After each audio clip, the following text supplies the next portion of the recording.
ഹാജിമാർ മിനാ താഴ്വരയിലെത്തി. മനുഷ്യൻ തൻ്റെ സ്ഥിരതയുടെ മിഥ്യാഭിമാനം ഇറക്കി വെക്കുന്ന ഇടമാണ് സത്യത്തിൽ മിന. അവിടെ കൊട്ടാരങ്ങളില്ല. ദാ നാം കാണുന്നത് പോലെ എല്ലാവരും താൽക്കാലിക കൂടാരങ്ങളിൽ തന്നെ. സത്യത്തിൽ നമ്മുടെയൊക്കെ ജീവിതവും അങ്ങനെ തന്നെയല്ലേ? നാം എൻ്റേത് എന്ന് കരുതുന്നതെല്ലാം ഒരു മിനാ കൂടാരത്തിൻ്റെ താൽക്കാലികത മാത്രം.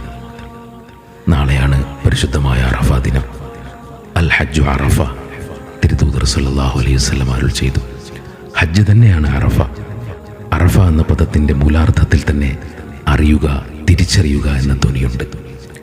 ഞാൻ ആരാണെന്നതിൻ്റെ തിരിച്ചറിവ് നേടുന്ന മനുഷ്യൻ ജനിച്ച കുഞ്ഞിൻ്റെ വിശുദ്ധിയോടെ വീണ്ടും ജനിക്കുന്ന ദിവസം.